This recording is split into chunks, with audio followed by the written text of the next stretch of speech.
Hi hello నమస్తే welcome to listen TV. ప్రస్తుతం మనతో ఉన్న గెస్ట్ క్రాంతి కుమార్ గారు.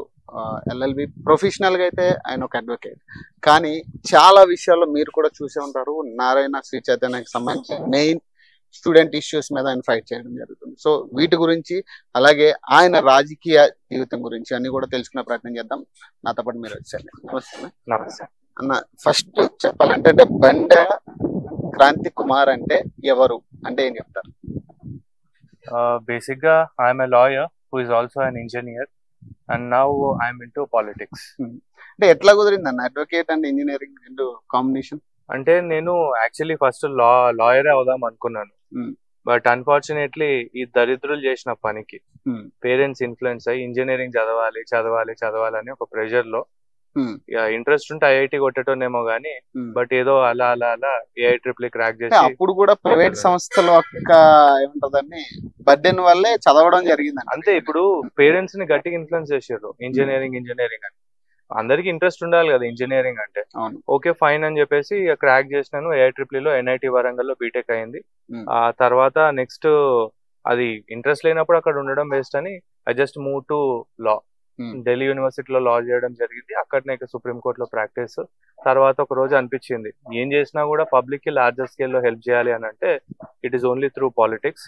అండ్ అట్లా ఒక అడుగు ముందుకేస్తే బాగుంటుంది అనే ఐడియాతోని ఈవెన్చువల్లీ వచ్చినాం. 2018 ఎలక్షన్స్ లో ఫస్ట్ ఒక ఎలక్షన్ కంటెస్ట్ చేసినాం ఎమ్మెల్యే క్యాండిడేట్ లాగా. తర్వాత అప్పుడు 2019 లో young people of this country need a political party. ఎందుకంటే ఇండియా యావరేజ్ పాపులేషన్ యొక్క యావరేజ్ ఏజ్ కనుక తీస్తే 28 years ఉంది. పార్లమెంట్ లో ఉన్న వాళ్ళ యావరేజ్ ఏజ్ కనుక తీస్తే 62 years ఉంది. సో హ్యూజ్ డిస్పారిటీ ఉంది కాబట్టి let us register a political party అని. We're the first political party which is registered by the people who are below the age group of 28 years at that point of time. Like అంటే vote హక్కు వచ్చిన కొత్త వాళ్ళందరూ ఒక అంటే యువజన party లాగా మీరు స్థాపించడం జరిగింది. సో అంటే ఇది వర్కింగ్ ఏంటన్నా? యువజన పార్టీ దేనికోసం ఫైట్ చేస్తుంది? యువజన పార్టీ యొక్క ముఖ్య ఉద్దేశం ఏంటంటే యువత ముందుండి జనాన్ని నడిపించడమే యువజనం. ఈ రోజు young people should take lead in Indian politics and the older generation వాళ్ళ కుర్చీలు ఖాళీ చేసి they should start guiding the youth. ఇది మెయిన్ థీమ్ అన్నమాట. రెస్ట్ ఏంది అని అంటే we have certain core issues which we want to address.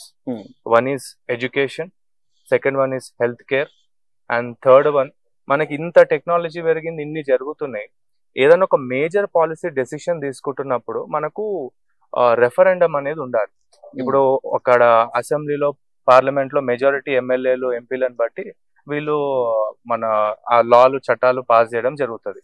అట్లా కాకుండా ప్రతి దానికి ఒక పబ్లిక్ ఒపీనియన్ అంటూ ఉండాలి. ఎలాగంటే ఇప్పుడు ఫర్ ఎగ్జాంపుల్ ఒక ఏరియాలో ఒక చిన్నగా ఏదో ఒక పాలసీ ఏదో చేద్దాం అనుకుంటున్నారు, టెక్నాలజీ ఉంది, అందరూ స్మార్ట్ ఫోన్ ద్వారా ఓటింగ్ ఇవ్వండి అని చెప్పేసి చెప్పొచ్చు. పబ్లిక్ ఒపీనియన్ ని కలెక్ట్ చేసుకొని ఈ చట్టం అమల్లోకి రావాలా రావద్దా అని చెప్పేసి తీసుకోవడాన్ని రెఫరెండం అంటారు అనమాట. సో అట్లా పబ్లిక్ రెఫరెండం అనేది మేజర్ పాలసీ డెసిషన్స్ కి ఉండే విధంగా చూడాలి అని చెప్పేసి ఇది ఒక ప్రెసెంట్ పొలిటికల్ వార్ గానీ పొలిటికల్ ఏదైతే ఇష్యూస్ జరుగుతున్నాయో దీన్ని ఎలా చూడవచ్చు అంటారు? ప్రెసెంట్ పాలిటిక్స్ కరెక్టా ప్రెసెంట్? అలాగే యూత్ వస్తే యూత్ కి ఎంతవరకు ఇక్కడ స్టాండ్ ఉంటుంది పొలిటికల్ లో? ఇప్పుడు ప్రెసెంట్ పొలిటికల్ సిచ్యువేషన్ అయితే చాలా రాంగ్ ఉంది. ఎందుకు అని అంటే మీరు చూస్తున్నారు ఇక్కడ ఆల్టర్నేటివ్ లేని పరిస్థితుల్లో వీడు చెడ్డోడు, వీడు కొంచెం చెడ్డోడు, వీడు ఇట్లున్నాడు, వీడు కొంచెం ఇట్లున్నాడు అని అట్లనే చాయిస్ అనేది ఉంటుంది. కానీ మనకి ఇది కావాలి, మన ఎమ్మెల్యే చేస్తా అని ప్రామిస్ చేసిండు, ఈ చట్టం ఉంటే బాగుంటది, మనకి ఇది ఈ రకంగా మన ఊరికి సమస్య తీరితే బాగుంటది అనే విధంగా ఎవరు ఆలోచిస్తలేరు. ఒక సైడ్ కులం అంటున్నారు, ఇంకో సైడ్ మతం అంటున్నారు. ఇవన్నీ కాకుండా ఇంకా దరిద్రం ఏంది అని అంటే ఇక పబ్లిక్ ఇష్యూస్ అనేటివి పక్కన పడేసి ఈ రిపీటెడ్లీ ఈ కుల మతాలతో పాటు ఇంకా లేనిపోని పర్సనల్ ఇష్యూస్ అన్ని కూడా తెచ్చి డిస్కస్ చేస్తున్నారు. కానీ they are not discussing about the actual problems of the people which is education, health care. And నేను చెప్పినట్టుగా ఈ ఇంకొక పాయింట్ ఇందాక యాడ్ చేయాలి, అదేంటి అంటే ఫోర్త్ ఇష్యూ లా ఎన్ఫోర్స్మెంట్ కి సంబంధించి ఎట్లాంటివి లేవు. సో అంటే ఇంకొకటి అంటే మీరు కూడా 5 years అవుతుంది పార్టీ పెట్టి. లాస్ట్ టైం ఎమ్మెల్యేగా పోటీ చేశారు, మొన్న ఎంపీగా పోటీ చేశారు, 2 చోట్ల. సో అంటే ఎందుకు ఓడిపోయాను అనుకుంటున్నారు మీరు? అంటే మేము దేని వల్ల ఓడిపోయి ఉంటారు? అంటే ఒకటి ప్రధానంగా డబ్బు లేదు, మనకి సర్టైన్ ఫాలోయింగ్ లేకపోవడం వల్ల రెండు జరుగుతాయి ఓట్ బ్యాంక్స్ ఇక్కడైతే.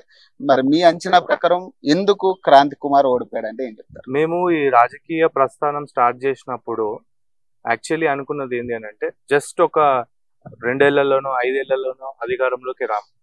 సుదీర్ఘంగా ఒక మినిమం ఒక 15 ఏళ్ళు ఈ ఫీల్డ్ లో కష్టపడాలి. అప్పుడే ప్రజల కష్టాల గురించి మనం తెలుసుకోగలుగుతాం, ప్రాబ్లమ్స్ గురించి తెలుసుకోగలుగుతాం, అండ్ పబ్లిక్ తో ఒక కనెక్ట్ ఏర్పరచుకోగలుగుతాం, ఇన్ఫ్రాస్ట్రక్చర్ ని డెవలప్ చేసుకోగలుగుతాం, ఆ తర్వాతనే ఎన్నికలు గెలవగలుగుతాం, ఆ తర్వాతనే పార్టీని అధికారంలోకి తేగలుగుతాం అని ఒక సుదీర్ఘమైనటువంటి 15 ఏళ్ల కాలాన్ని పెట్టుకొని మేము అడుగులు ముందుకేసినాం. ఇప్పుడు 5 ఏళ్ళు అయింది. ఇక్కడ ఓడిపోవడం అనే దానికంటే కూడా మేము ఎందుకు గెలవలేదు అన్న విషయం గురించి నేను చెప్తాను. ఎందుకంటే ఓటమి అనేది గెలుపుకి ఎప్పుడైనా సరే ఒక ప్రధానమైన ప్రథమ మెట్టు, ఒక మెట్టు అనుకోండి. ఇప్పుడు ఎలక్షన్లలో నిలబడాలి అయిపోతుంది అని అంటే అది పాసిబుల్ కాదు. మనకి ఇన్ఫ్రాస్ట్రక్చర్ కావాలి. ఒక్కొక్క కాన్స్టిట్యున్సీలో దగ్గర 250 నుండి 300 పోలింగ్ బూతులు ఉంటాయి. ఆ బూత్లలో మనకంటూ మన కోసం పనిచేసే వాళ్ళు, మన ఆలోచన విధానానికి కనెక్ట్ అయ్యేటోళ్ళు మినిమం ఒక్కొక్క బూత్ లో సర్టన్ నెంబర్ ఆఫ్ పీపుల్ ఉండాలి. వాళ్ళందరూ కలిసి ఒక నియోజకవర్గంలో పనిచేస్తే దగ్గర ఇప్పుడు మీరు బూత్ కో 10 మందిని వేసుకున్నా కూడా దాదాపుగా మీకు 2000 నుండి 3000 మంది ఒక నియోజకవర్గంలో మీ పార్టీకి సంబంధించి మీకోసం పనిచేసేటోళ్ళు హోల్ హార్టెడ్ గా ఉన్న రోజు ఖచ్చితంగా ఎలక్షన్ అయినా ఎవరైనా గెలవగలుగుతారు. This is the reality. ఈ రియాలిటీ పక్కన పెట్టేసి అది మాట్లాడతా ఇది మాట్లాడతా అది చేస్తా అంటే ఏది వర్కౌట్ కాదు. గ్రాస్ రూట్ లెవెల్లో పబ్లిక్ తో కనెక్ట్ అవ్వాలి ఒకటి. రెండోది ఏంటి అంటే వాళ్ళ సమస్యలు ఇట్లాంటివి ఏమైనా ఉన్నా కూడా వాటన్నిటికీ పరిష్కార దిశగా పని చేయాలి. మరి అంటే మీ ఎంపీ సెగ్మెంట్ నుంచి ఇప్పుడు ఒక కేంద్ర మంత్రి ఉన్నాడు కిషన్ రెడ్డి, మరి ఆయన పరిస్థితి ఎట్లా ఉంది? మరి మన కేంద్ర మంత్రి ఇచ్చారు, అందులోనూ గనుల శాఖ ఇప్పుడు ఇంపార్టెంట్ శాఖ అది నాకు తెలిసి. తెలంగాణ బీజేపీ పరిస్థితి ఏంది అని అంటే వాళ్ళకు డమ్మీలు కావాలి, డమ్మీలనే పెట్టుకుంటారు వాళ్ళు సౌత్ ఇండియన్ స్టేట్స్ నుండి. ఇప్పుడు కిషన్ రెడ్డి గారు కూడా పెద్ద డమ్మీ, ఆయన పెద్ద పీకేది ఏం లేదు. ఎందుకంటే ముషీరాబాద్ నియోజకవర్గంలో ఒక 23 దళితుల ఇల్లులు గులగొట్టేశారు. దగ్గర 70 మంది రోడ్డు పాలు అయ్యారు వాళ్ళ జీవితాలు. వాళ్ళు పోయిర్రు. కిషన్ రెడ్డి గారు కూడా పోలీసులకు ఏదో చెప్పారు, ఆపండి రా అన్నారు, ఈయన లేదు చేయలేదు, ఇవన్నీ చాలా అయినాయి. ఈ పాయింట్ నేను ఎందుకంత స్ట్రెస్ చేసి చెప్తున్నానంటే ఆయన తలుచుకుంటే ఆ రోజు ఆ కేంద్ర మంత్రి హోదాలో చాలా చేయగలుగుతాడు. ఇప్పుడు మీరు బీజేపీలో ఉన్న ప్రతి కార్యకర్తను అడగండి ఎందుకు కిషన్ రెడ్డి గారికి ఓటేసారు అంటే ఆప్షన్స్ లేవు. ఆప్షన్స్ లేని పరిస్థితుల్లో ఆయన ఓటేయాల్సిన సిచ్యువేషన్ వచ్చింది. మీలాంటి వాళ్ళు కొంచెం ముందు వచ్చిన, ఎందుకంటే మా దగ్గర మేము ఇడిచిదంతా ఒక 20-30 వేలు ఖర్చు పెట్టుంటాం. ఎంత కాదనుకున్నా ప్రచారం చేసి గట్టిగా నియోజకవర్గం అంతా తెలియాలి అని అంటే చాలా డబ్బు ఖర్చు అవుతుంది. అంత పెట్టే పరిస్థితుల్లో మేము లేకుండే. సో అక్కడ ఆప్షన్ లేదు. అవతల వైపేమో మిగిలిన 2 సిట్టింగ్ ఎమ్మెల్యేలు, వాళ్ళకి ఎందుకు ఓటేయాలి? ఆల్రెడీ వాళ్ళు ఎమ్మెల్యే లాగా ఉన్నారు, మళ్ళీ బై ఎలక్షన్లు ఇవన్నీ ఎందుకు? సో ఓకే పర్వాలేదులే అన్న ఒక ఇది మీద తప్ప ఆయనకు వేరే ఏ రీజన్ మీద ఓట్లు పడలేవు.